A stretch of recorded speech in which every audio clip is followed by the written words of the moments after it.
오직 그리스도에 관한 논쟁 두 번째 시간으로 사도행전 15장 6절에서 21절을 보겠습니다. 사도들과 장로들이 이 문제를 다루려고 모였다. 많은 논쟁을 한 뒤에 베드로가 일어나서 그들에게 말하였다. 형제 여러분, 여러분이 아시는 대로 하나님께서 일찍이 여러분 가운데서 나를 택하셔서 이방 사람들도 내가 전하는 복음의 말씀을 듣고 믿게 하셨습니다. 그리고 사람의 마음속을 아시는 하나님께서는 우리에게 주신 것과 같이 그들에게도 성령을 주셔서 그들을 인정해 주셨습니다. 하나님께서는 그들의 믿음을 보셔서 그들의 마음을 깨끗하게 하시고 우리와 그들 사이에 아무런 차별을 두지 않으셨습니다. 그런데 지금 여러분은 왜 우리 조상들이나 우리가 다 감당할 수 없던 멍에를 제자들의 목에 메워서 하나님을 시험하는 것입니까? 우리가 주 예수의 은혜로 구원을 얻고 그들도 꼭 마찬가지로 주 예수의 은혜로 구원을 얻는다고 우리는 믿습니다. 그러자 온 회중은 조용해졌다. 그리고 그들은 바나바와 바울이 하나님께서 자기들을 통하여 이방 사람들 가운데 행하신 온갖 표징과 놀라운 일을 보고하는 것을 들었다.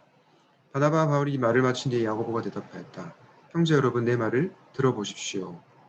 하나님께서 이방 사람들을 돌아보셔서 그들 가운데서 자기 이름을 위하여 처음으로 한 백성을 택하신 경위를 시므온이 이야기하였습니다. 예언자들의 말도 이것과 일치합니다. 예언서에 이렇게 기록되어 있습니다. 이 뒤에 내가 다시 돌아와서 무너진 다윗의 집을 다시 짓겠으니 허물어진 곳을 다시 고치고 그 집을 바로 세우겠다. 그래서 남은 사람이 나 주를 찾고 내 백성이라는 이름을 받은 모든 이방 사람이 나 주를 찾게 하겠다. 이것은 주님의 말씀이니 주님은 옛부터 이 모든 일을 알게 해주시는 분이시다.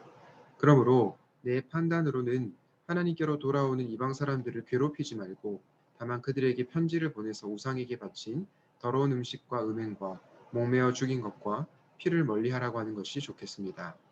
예로부터 어느 도시에나 모세를 전하는 사람이 있어서 안식일마다 회당에서 그의 글을 읽고 있습니다. 아멘. 어제에 이어서 사도행전 15장 말씀을 살펴보고 있는데요. 이 사도행전 15장은 사도행전에서 특별히 굉장히 중요한 본문으로서 예루살렘 공의회에서 결정을 한 내용이 나오죠. 복음의 진리에 대해서 중요한 결정을 한 그러한 내용을 다루고 있습니다. 어제는 예수님만으로인가 아니면 예수님 말고도인가라는 주제를 다루었고요. 오늘은 율법의 전통인가 아니면 성경 말씀과 복음의 체험인가라는 주제를 한번 생각해 보려고 합니다. 여러분, 유대인들은 왜 오직 예수 그리스도의 은혜를 불편해했을까요? 유대인 신자들은 왜 그리스도의 은혜만으로 구원을 받는다는 것을 불편해했을까요? 여러분들의 이해를 돕기 위해서 한 가지 비유를 들어보겠는데요. 집에 책상이 필요해서 책상을 하나 장만해야 했습니다. 여러 가지를 고려해서 10만 원을 주고 한 책상을 샀는데요. 그런데 얼마 후 같은 가게에서 똑같은 책상을 무료로 준다고 합니다. 이런 경우에 10만 원을 주고 책상을 산 사람들은 억울하거나 불쾌한 마음이 들겠죠.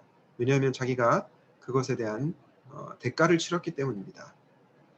율법을 지켰는데 믿음만으로 구원을 받을 수 있다. 이 주장이 유대인들에게는 마치 이렇게 들렸겠죠. 아니, 훨씬 더 심하게 들렸을 것입니다. 그동안 자신들이 정말로 어렵게 지켜온 그 율법이 정말 아무것도 아닌 거야? 라는 생각이 들 수 있었기 때문이죠. 그래서 예수 그리스도의 그 은혜만으로 구원을 받는다는 주장이 유대인 신자들을 불편하게 했던 것입니다. 혹시 우리에게는 이런 모습들이 있지는 않은지 한번 돌아보면 좋겠습니다.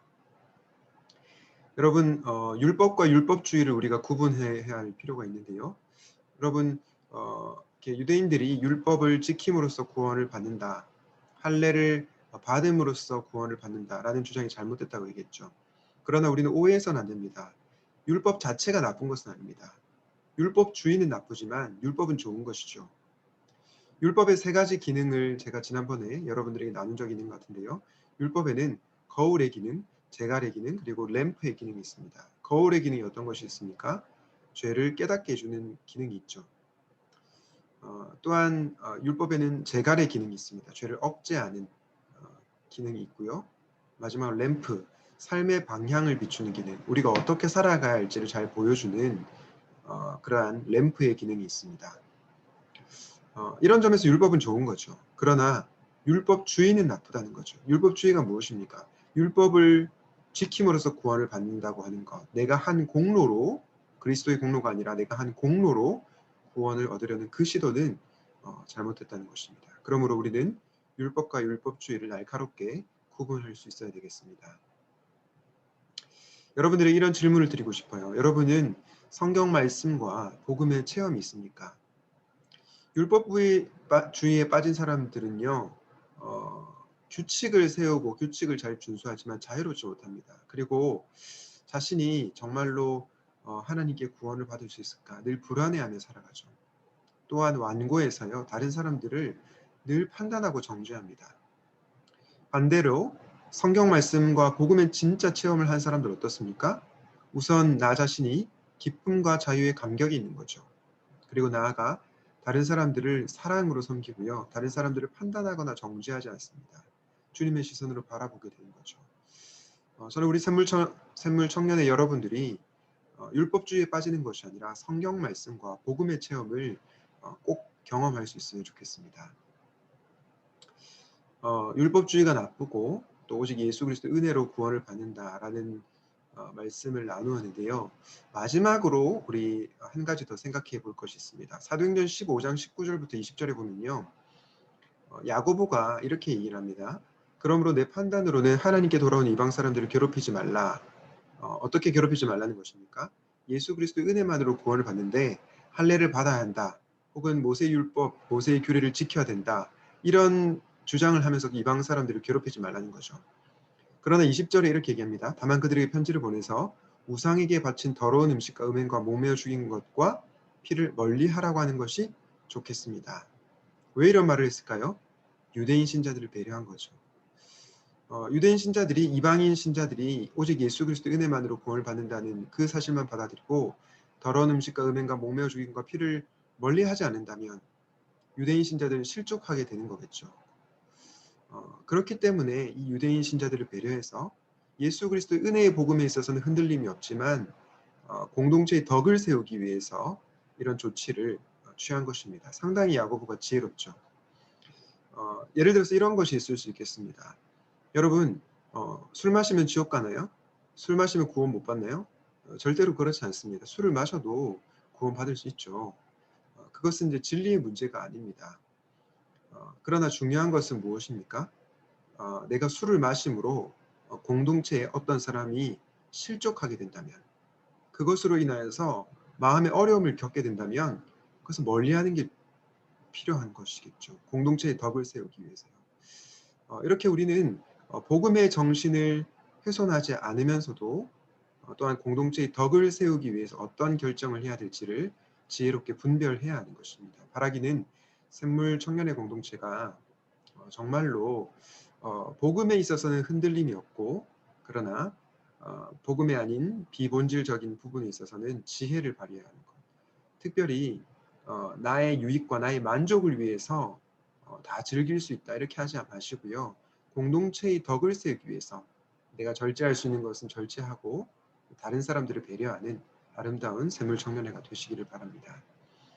오늘 말씀을 기억하면서 이렇게 기도하면 좋겠는데요. 율법과 율법주의의 구분을 날카롭게 하게 하시고 아무에게도 차별이 없는 그리스도의 은혜의 복음을 굳게 붙들고 복음의 체험을 우리가 하게 하옵소서. 나아가 은혜의 복음을 붙들 때 야고보처럼 공동체 지체들을 실족하게 하지 않는 지혜를 허락하옵소서. 이렇게 기도하겠습니다.